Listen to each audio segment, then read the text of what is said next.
tardes. Eh, Vamos a hacer la presentación esta que me han invitado y estoy muy feliz por aceptar la invitación para hablar de un tema que me apasiona. Como verán ustedes la presentación, el título de mi conferencia es Mi encuentro personal con la enfermedad de Parkinson. ¿Por qué digo esto? Pues lo digo porque toda mi vida prácticamente me he dedicado, aparte de lo general, a la enfermedad de Parkinson. Y eso proviene desde mis inicios en la enfermedad de la neurología. Cuando yo comienzo neurología, es una época pues quizá un poco prehistórica, y entonces en esa época pues prácticamente la formación en neurología en nuestro país era muy deficiente, de forma tal que nos formábamos prácticamente en hospitales universitarios y no había todavía el sistema MIR que hoy en día es tan exitoso en nuestro país. De forma tal que dos profesores de la Facultad de Medicina de Sevilla, bajo mi insistencia de que mi formación era muy deficiente en ese momento, pues me insisten en ir a París. ¿Por qué a París? Pues por París porque el hospital que ven ustedes ahí la pantalla, el Hospital de la Salpêtrière, era entonces el centro neurológico, los años 60, 70, más importante del mundo, y mi ambición era formarme de una forma adecuada. De forma tal que desde el año 69, que ven ustedes ahí abajo de la pantalla, hasta el 74, durante esos 5 años, estuve, no de una forma permanente, pero sí de una forma episódica, yendo a París durante periodos de 3, 6 meses, lo que me permitía pues, la economía eficiente de aquella época. Y la suerte no solamente de formar en París, al lado de profesores totalmente importantísimos en esa época, los maestros más importantes de la época en neurología, fue que por un azar de destino, el maestro al que yo fui asignado era el profesor Pierre Rondeau, que era entonces una de las cúspides de la neurología mundial y sobre todo dedicado en especial a Parkinson y trastorno del movimiento. De forma tal que esos 5 años que pasé en París, yendo y viniendo, pues mi formación no solamente fue en neurología general, sino también en la enfermedad de Parkinson. Y fueron años muy importantes porque en esos años 69-74 fue cuando la enfermedad de Parkinson despega desde el punto de vista terapéutico. Recordarán ustedes que la L-Dopa, el tratamiento fundamental para la enfermedad de Parkinson, no apareció hasta bien entrados los años 60-70, de forma tal que a mí me cogió en esa revolución. Ahí me tienen ustedes con muchos años menos, al lado de otros residentes en neurología en París, pues me cogió en ese momento de impacto de aparición de la DOPA en la enfermedad de Parkinson en París. Y por lo tanto, no solamente fue la formación al lado del profesor Rondeau, sino también que me viví de forma personal, en primera persona, en primera línea de batalla, pues la aparición de este maravilloso fármaco en la enfermedad de Parkinson.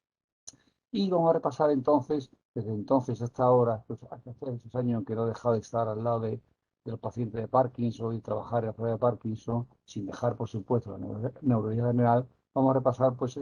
cuáles han sido algunos errores que he cometido que, por otra parte, pues son importantes para la formación de uno y también para aprender en humildad en neurología.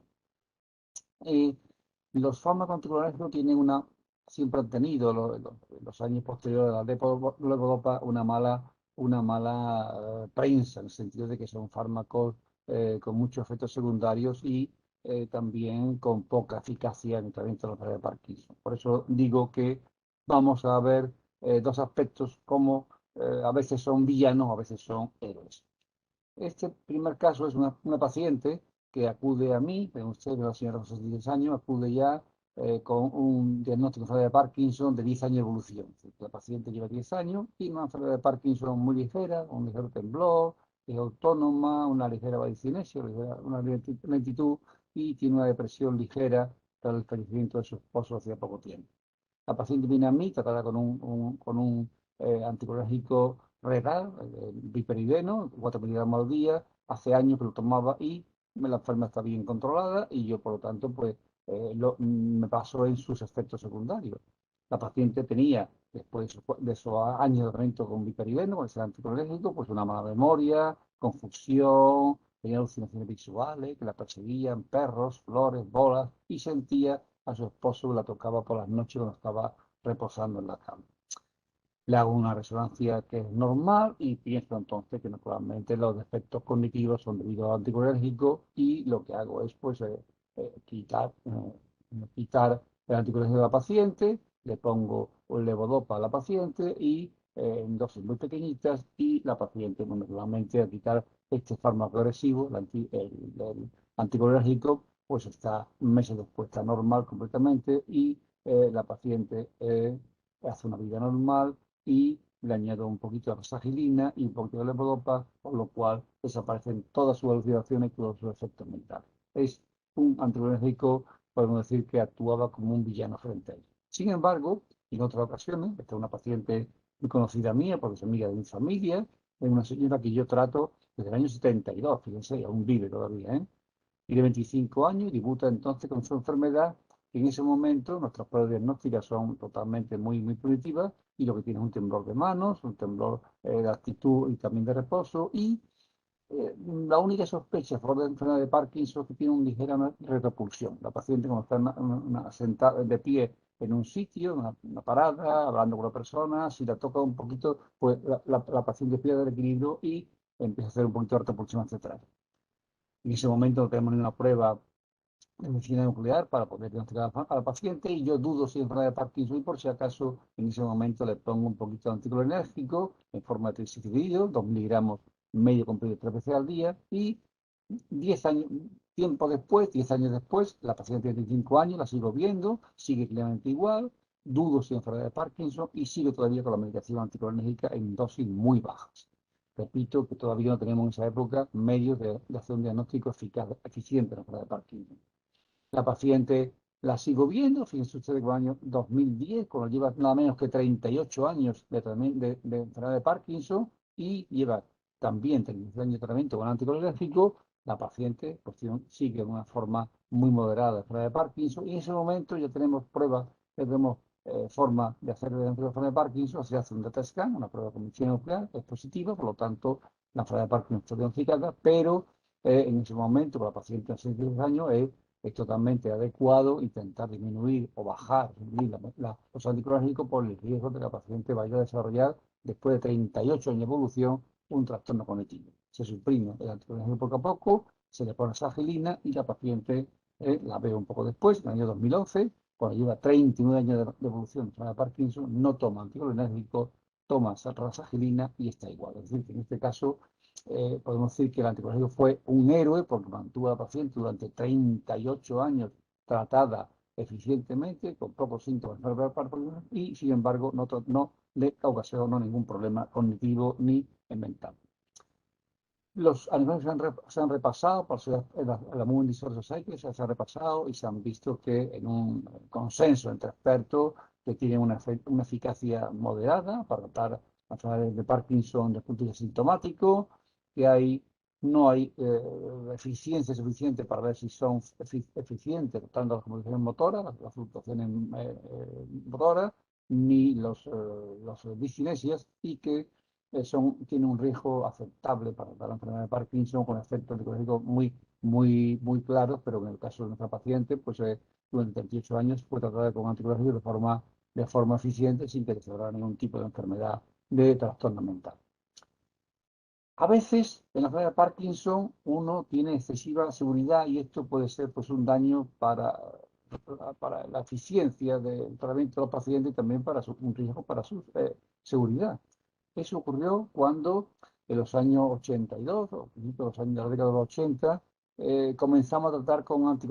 antiagonistas dopaminérgicos a los enfermos de Parkinson. En este caso, el primero a aparecer fue la broquilitina. Aquí tienen ustedes una serie que hicimos con estos dos colaboradores míos en el hospital Virgen Macarena de Sevilla, donde yo trabajé durante 35 años y pues esta fue la primera publicación prácticamente que se publicó en España sobre este fármaco, sobre broquilitina y eso pues naturalmente muy joven yo en esos años 82 pues adquirí una gran experiencia con ella, una gran seguridad y esa seguridad pues me podía hacer que pues tuviera un exceso de soberbia a la hora de tratar a los pacientes de Parkinson. Y eso me ocurrió con este paciente. Este paciente es un señor de 63 años, ese era un catedrático ya fallecido de Derecho en la Universidad de Sevilla, en la Facultad de Derecho, y una nota importante en su biografía es que tenía numerosísimos familiares médicos muy importantes en Sevilla, catedrático de pediatría, de cardiología, etcétera. Bien, es un detalle a consignar en lo que vamos a comentar a continuación. Tenía una enfermedad de Parkinson muy leve, de forma tremórica y cinética, un gran nivel intelectual, cognitivamente estaba normal, y en ese momento, con esa hipersuridad que tenía yo con tratamiento de la enfermedad de Parkinson con propiocriptina, le apliqué un poco de propiocriptina en forma de comprimido de 2,5 miligramos 3 veces al día. El paciente se controla bien, pero un poco después de aplicarla, al cabo de un año de aplicar la propiocriptina, le aparece un derrame pleural. Los familiares médicos me llaman en ese momento, recuerdo que tenía muchísimos familiares médicos, me llaman para insistirme si la etiología de ese derrame pleural podía ser la propiocriptina. Yo, con esa hiperseguridad que da la juventud, más la serie de pacientes tratados y la publicación, lo niego. Pero no soy tan obsesionado como para investigarlo. Pongo entonces a varios residentes del servicio a investigarlo y efectivamente aparecen dos publicaciones, el que tiene usted en el año 81, dos publicaciones de Rine y de Lewitt, en la cual habían publicado sendos casos de derrame pleural causados por la bronquitis. Entonces me disculpo con la familia después de esta investigación y le suprimo la bronquitina al paciente poco a poco y se añade un poco de levodopa en forma de 50 miligramos al día, que prácticamente al paciente lo pone en estado de enfermedad de Parkinson y el derrame desaparece completamente. Ese es un caso de hiperseguridad causada por dos cosas, por la juventud y por una experiencia grande en el uso de bromocriptina. La bromocriptina y otros agonistas de tipo ergolínico, tanto como la ergolina, lisuride, hipergolida, pues causan derrame pleural y también causan endurecimiento pleural en muchos pacientes, por eso han sido retirados del mercado. Y aquí tiene otra serie, cabergolina, pergolida, también causan afectación de válvulas cardíacas, por eso se han retirado del mercado prácticamente los tres y solamente tenemos ya agonistas no ergolínicos. El juego patológico puede ser también algo a investigar en nuestros pacientes que toman agonistas, tienen una imagen de la literatura, y este es un caso porque fue difícil de investigar a veces que la paciente era jugadora, tenía un enganche con los juegos. Una paciente, una señora muy educada, de buena sociedad sevillana, con 70 años, que acude a mí con una enfermedad de Parkinson tremórica inicialmente cinética y que ya viene en tratamiento con Pramipexol. Con Pramipexol toma 0,7 miligramos 3 veces al día y está muy bien controlada y continuamente muy bien. Vuelve 2 años después, sigue muy bien controlada, pero en ese momento empieza a haber alucinaciones nocturnas benignas en forma de ver caras. Esta alarma, esta bandera roja, como llamamos nosotros en neurología, pues en ese momento no me preocupó, pero me alertó un poco, en el sentido de que algo está pasando con el predicción en la paciente. Sin embargo, pues, no tuve la precaución de retirarse a la paciente, sigue tomando Pramipexol 2 años más y sigue alucinación nocturna benigna de ver cara. Eran benignas, la paciente conservaba el insight, la crítica, sabía que aquello era mentira y está muy bien controlada con la Pramipexol y con un poquito de levodopa en forma de 300 miligramos al día. Sigue esa medicación y en el año 2009, cuando lleva ya conmigo unos 5 años de tratamiento y 7 de enfermedad, aún sigue tomando el Pramipexol en forma, una dosis leve y algo también de levodopa en forma de 150 miligramos en cada comida, pero y cognitivamente bien y sigue alucinaciones nocturnas benignas, pero en ese momento la acompaña un hijo, la señora siempre iba sola a la consulta, la acompaña un hijo y el hijo me dice lo siguiente: tu madre juega de forma compulsiva. Se gasta inmenso dinero en jugar a la lotería primitiva, a los cupones, a la lotería, de forma tal que pues está prácticamente arruinándose su pensión, la vida de su pensión. En ese momento, pues naturalmente comprendo que la paciente tiene un efecto secundario debido a Pramipexol, se corta poco a poco los 7 miligramos que tomaba 3 veces al día, se añade un poco de levodopa y la paciente, pues un año después, está completamente asintomática de esta complicación, no tiene alucinaciones ni ludopatía y está un poco más parada de su enfermedad de Parkinson, pero ha desaparecido la ludopatía. Ludopatía es una complicación de los agonistas, bien descrita. Aquí vamos a hacer una serie de 6 pacientes, los cuales pues algunos con carbolina, con ropilidol, con Pramipexol, en fin, está descrita con prácticamente todos los agonistas dopaminérgicos y también con levodopa sola, y prácticamente estos casos, pues todos ellos, cuando se suprime o se baja la dosis de la medicación, de la droga que la ha causado, pues los pacientes se curan de su complicación. Otro problema que podemos tener con los pacientes, que puede pasar desapercibido, y hay que preguntarlo siempre, tanto a ellos como a su familia, es la obesidad, la bulimia. Este es un paciente, es un señor de 65 años, ingeniero retirado, que había tenido un puesto de alta responsabilidad en una empresa estatal y que tiene una enfermedad tremórica muy leve, tanto de mandíbula y una hipertensión bilateral, y que viene a mí tratado con dos fármacos, con rasoglina, un comprimido por la mañana, 1 miligramo, y con pramipexol de liberación inmediata 0,18, 2 comprimidos en cada comida. Lo sigo viendo y 6 años después, cuando tiene 71 años y los 7 años de evolución, el paciente sigue con su forma discreta de Parkinson, temblor en la mandíbula, temblor en el brazo izquierdo, sigue tomando la gasolina de Pramipexol. En esta ocasión ya había aparecido el predictor de formación de lesión retardada y se lo pongo en lugar de por la comodidad de tomar una dosis única. Y el paciente, años después, en el año 17, donde lleva conmigo, pues ya tiene varios años de evolución, sigue con prednisol de evolución retardada, levodopa en forma de 3.000 comprimidos al día, y en ese momento una forma leve de enfermedad de Parkinson, que está descrita aquí en la imagen, ha hecho un engorde de 25 kilos y come a todas horas de forma compulsiva. Incluso por la noche se levanta, se come varios kilos de fruta por la noche, junto a pasteles, chocolate, etcétera. Ha engordado 25 kilos y entonces, pues naturalmente, comprendemos que es una complicación del agonista, Pramipexol, se corta poco a poco, se añade levodopa un poco más, 150 en cada comida, y el paciente, pues en ese mismo año, meses después, a recuperar su peso rápidamente, a recortar la bulimia desaparecido, se ha normalizado el peso, y el paciente se encuentra controlado con la levodopa solo sin tomar el agonista. La bulimia es algo también conocido, que vigila a los pacientes de toma de agonistas, que tiene usted una serie de pacientes, los cuales, pues, como medio han engordado 13 kilos, y su vuelvo a incorporar también ha aumentado 4, es decir, que nuestro paciente ha engordado 24 kilos. Los pacientes, pues, como hemos repetido en nuestros enfermos, pues todos mejoran, salvo este que no mejora, cuando se corta o se mejora o se suprime el agonista.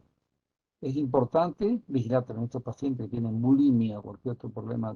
de complicación por los agonistas, que puedan tener varias complicaciones. Un paciente de esta serie, de estos pacientes, tenía solamente bulimia, también tenía juego patológico,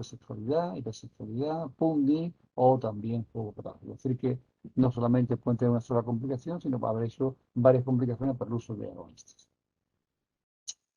Otra complicación de los agonistas que me ha ocurrido en el transcurso de la experiencia es también, pues, pasiones desmedidas, como digo en este caso. Es un señor que debuta a los 52 años, que lleva 4 años de evolución cuando acude a mi consulta, y ya viene tratado con ropinirol, de evolución inmediata, 2 miligramos en cada comida, y rasagrina de 1 miligramo por minuto. Tiene una forma leve más bien tremórica, cinética de enfermedad de Parkinson, y en ese momento ya detectamos una anomalía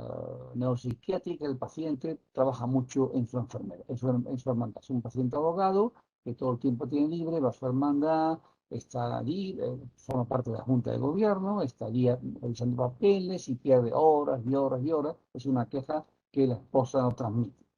Y esa misma queja se transmite 2 años después, cuando sigue con ropinirol y con rafagelina, pero el paciente está estable, y la verdad es que, aunque la esposa se queja amargamente de las horas que pasa en su hermandad, pues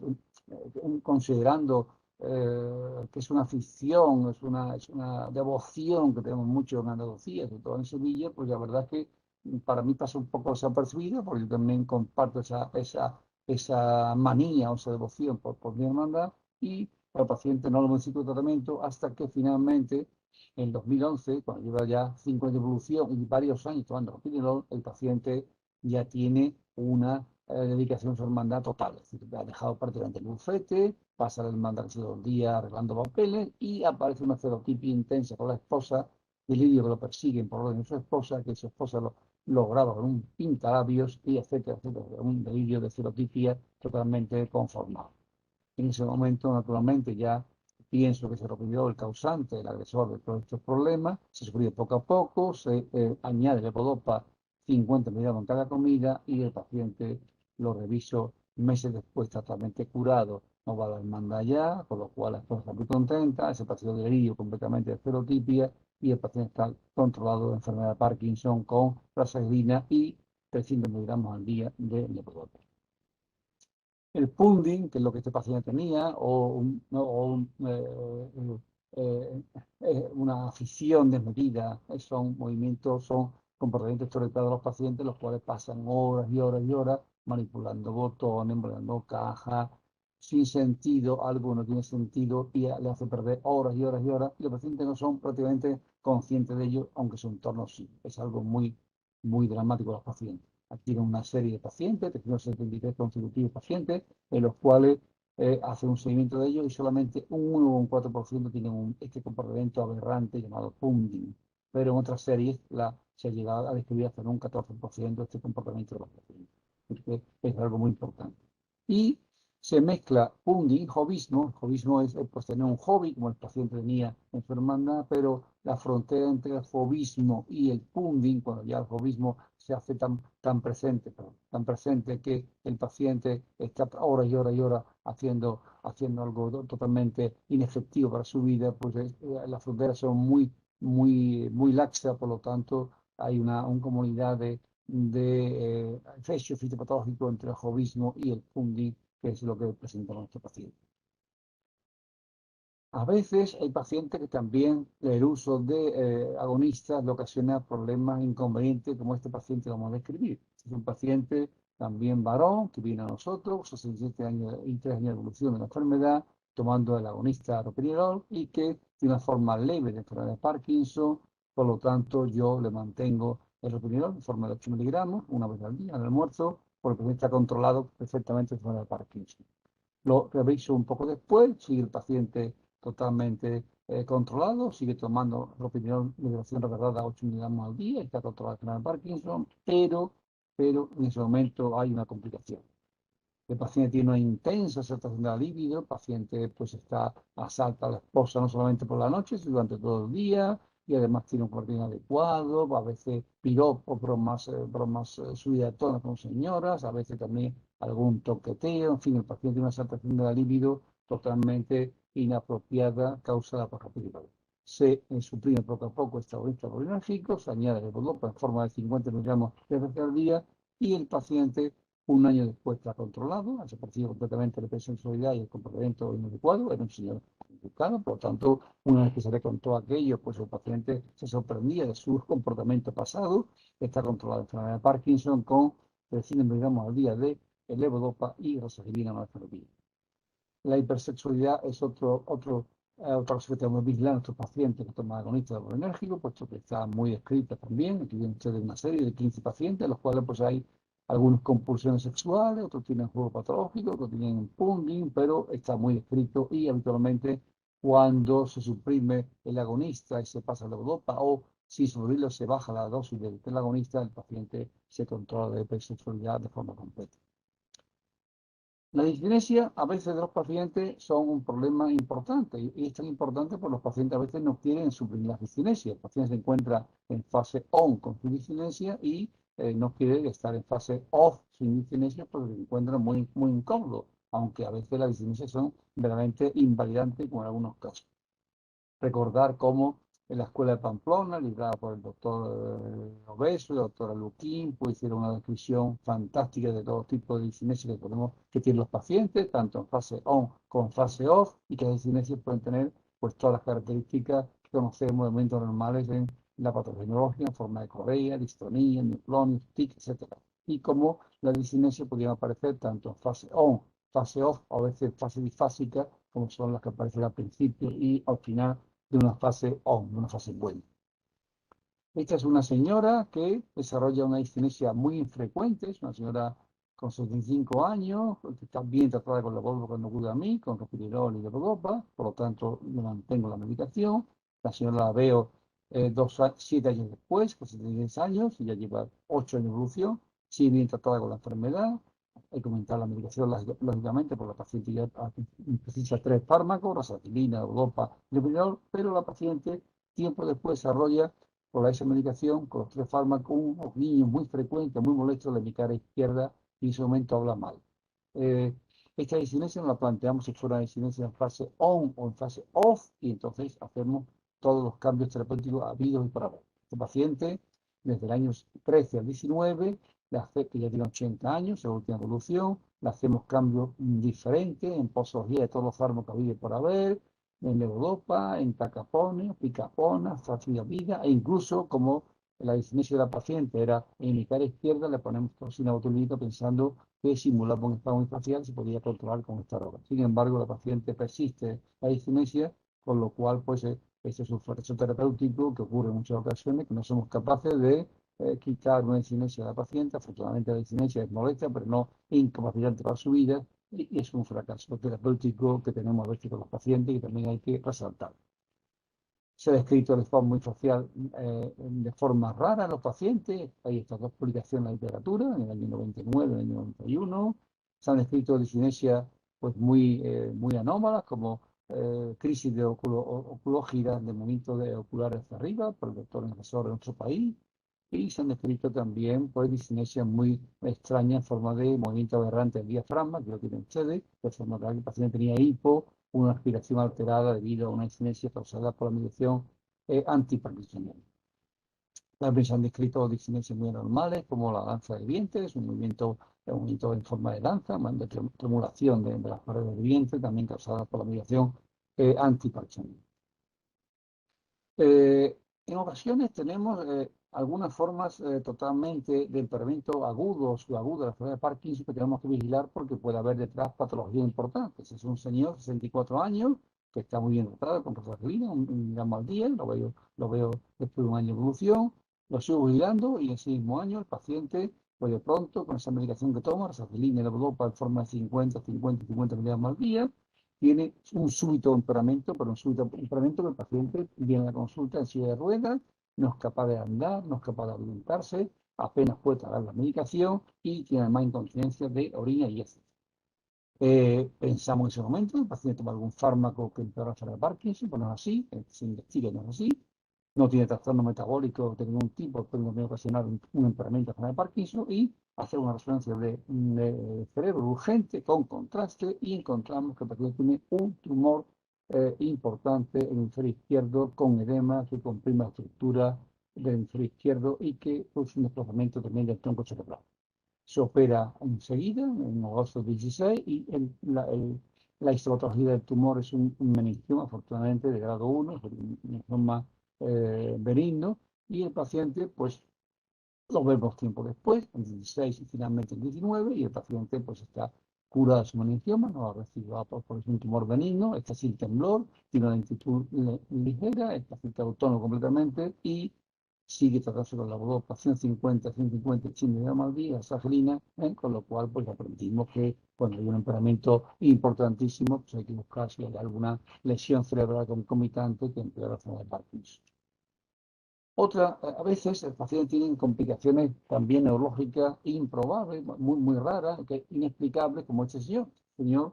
de 65 años que viene a mí tratado con rasatilina y tiene un data positivo, es decir, tiene una enfermedad de Parkinson completamente normal y corriente. Lo sigo viendo al paciente, 3 años después el paciente sigue una resinencia muy ligera y un temblor muy ligero, y se trata con rasatilina y ropinirol en el desayuno. El paciente, sin embargo, un poco después, en el año 18, acude a nosotros, ¿no?, con ese tratamiento que decimos, rasatilina y ropinirol, y presenta un enterocol importante. Un enterocol y la caída de la cabeza delante, tan importante que el paciente tiene que sujetarse la cabeza para hablar frente, tiene que sujetarse la cabeza con la mano en la barbilla para tragar, porque si no el paciente se atraganta al comer, y pensamos en ese momento que el paciente, la complicación de la enterocolitis es producida por el agonista, por el ropinirol, porque está descrito que a veces los agonistas causan sinovial pisa en forma de un tronco ladeado, una cantocormia, es decir, trastorno del control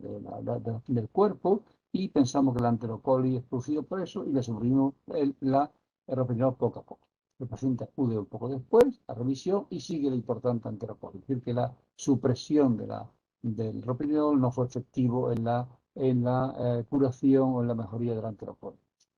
Entonces solicitamos un electromiograma del cuello, pensando que es una distonía o que sea una miastenia, se refiere también miastenia con caída del cuello, y encontramos que la persona,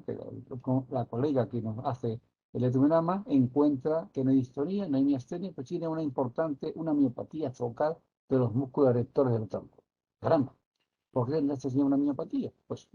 buscamos la medición que toma y el señor toma estatinas para hiperglicemia.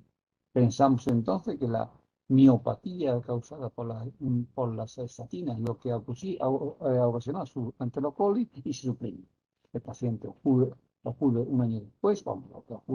acude meses después, pero vigilamos hasta el año 19, tiene ya entonces 5 de evolución, toma arginina y levodopa y está totalmente estable sin enterocoli. Que es un caso en el cual las estatinas causaron una miopatía focal de los músculos erectores del tronco y eso causó el enterocoli del paciente. Están escritos con las estatinas multitud de casos de miopatía focal. Ese es un estudio gigantesco de 1.111 pacientes tratados en Austria con problemas de hiperlipemia y en los cuales pues, se encontró que había un número grandísimo de pacientes con miopatía focal que afectaba distintos músculos pectorales, cuádriceps. No está escrito en esta serie el caso de enterocoli, la afectación de los músculos cervicales, pero en nuestro caso claramente fue un caso de miopatía focal de los músculos erectores por estatina que se curó al suprimir las estatinas. Y es un caso muy raro, es un paciente que se niega a tratar. Hay pacientes que a veces nos sorprenden porque llevan años con la enfermedad de Parkinson y son personas educadas y no se quiere tratar. Es un paciente de 6 años, es un cirujano plástico jubilado de Sevilla, que lleva 2 años con un intensísimo temblor en los superiores e inferiores. Prácticamente el paciente no se puede alimentar, porque tiene que alimentar la familia, tiene una lentitud mínima, pero su problema es el temblor intensísimo de reposo, tanto superiores como inferiores, y el paciente no se quiere tratar. Es decir, que lo vemos durante varias visitas, con la familia, con la mujer, con la hija, y finalmente hace tratarse. Se le pone una medicación muy suave porque pensamos que el paciente pues, iba a rechazar cualquier cosa, y con roxapilina el paciente lo vemos durante un par de meses posteriormente y el paciente ha mejorado ostensiblemente del temblor. Se añade entonces poco a poco dosis de pramipexol hasta completar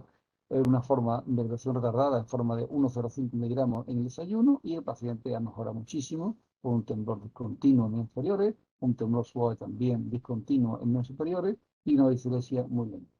Sigo vigilando al paciente y la última evolución en el año 18, el paciente está prácticamente asintomático, tiene un temblor discontinuo mínimo tanto en miembros superiores como inferiores y una dislexia bilateral y autónomo, y se trata en ese momento con roxapilina y 2 dosis de pramipexol, medicación verdad, una 1,05 y otra de 0,26.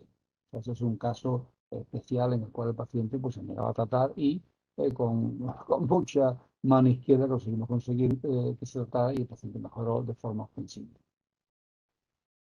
Alucinaciones y psicosis en enfermedad de Parkinson nos han siempre preocupado muchísimo porque son una complicación totalmente temible para los pacientes de Parkinson. En nuestra unidad de movimiento del Hospital Universitario Virgen Macarena la hemos tratado de forma muy cuidadosa durante muchísimos años, y aquí ven ustedes pues, la descripción de la variedad de alucinaciones que pueden tener los pacientes en forma de visuales, auditivas, olfatorias, táctiles, etcétera, y como cuando todo eso se combina, alucinaciones, ilusiones, y los pacientes pues tienen cuadros delirantes, conforman lo que es la temible psicosis, domonergia de los pacientes de Parkinson. Nosotros tratamos distintos estudios. Esta fue la primera publicación prácticamente de clozapina en la enfermedad de Parkinson, que se hizo en España. Hicimos dos colegas de la Universidad de Santiago de Compostela, y ven ustedes, estos son los 100 primeros enfermos de Parkinson que tratamos con clozapina, y son la descripción numérica del tipo de alucinación que tiene el paciente: visual, auditiva, kinestésica, olfatoria, etcétera, y de los delirios. El delirio más frecuente, tanto varones como hembras, son las de celo. pero mucho más frecuente en varones que en señores, ¿eh? También hay otros heridos religiosos, etcétera, que después describiremos en esta presentación.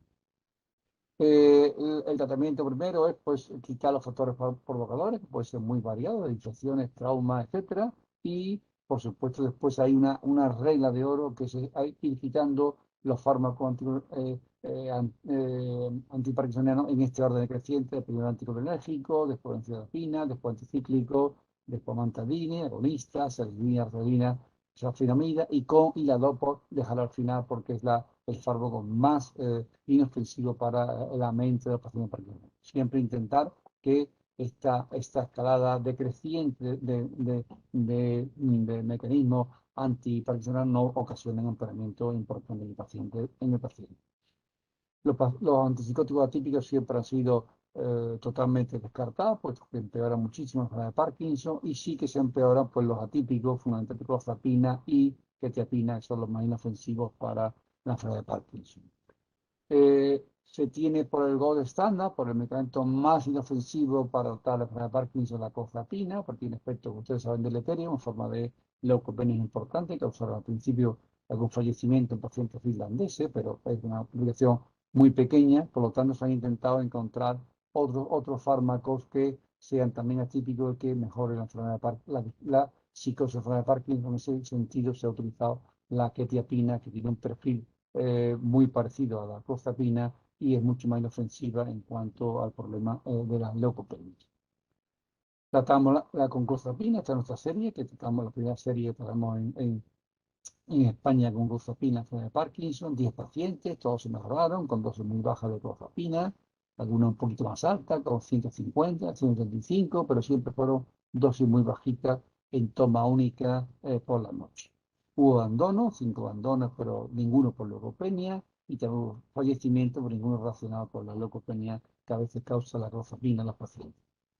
Esta es una serie muy larga, de 172 pacientes con clozapina en psicosis de Parkinson, y ven ustedes cómo no está exenta de efectos secundarios, siendo, sin embargo, como les digo, el gold estándar para psicosis de Parkinson, puesto que un 24% de pacientes tuvieron que sufrir la medicación, y de ellos 9 por parkinsonismo. Es decir, que los pacientes que operan de Parkinson muchas veces con la clozapina, siendo el fármaco ideal para el tratamiento de la psicosis de Parkinson.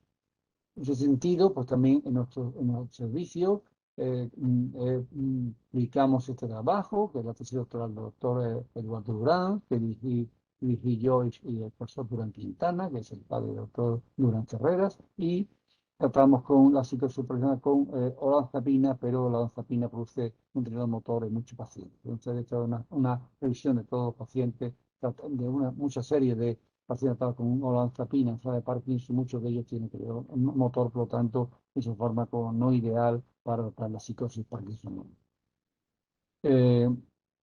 Esto es una serie comparando el tratamiento con clozapina y con quetiapina. Entonces se comprueba que con dosis bajitas de clozapina pueden ser cambiados de la noche a la mañana a quetiapina, y el paciente permanece tratado de su psicosis parkinsoniana sin que haya deterioro de esta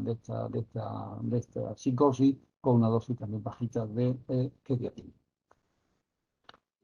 Pongamos dos casos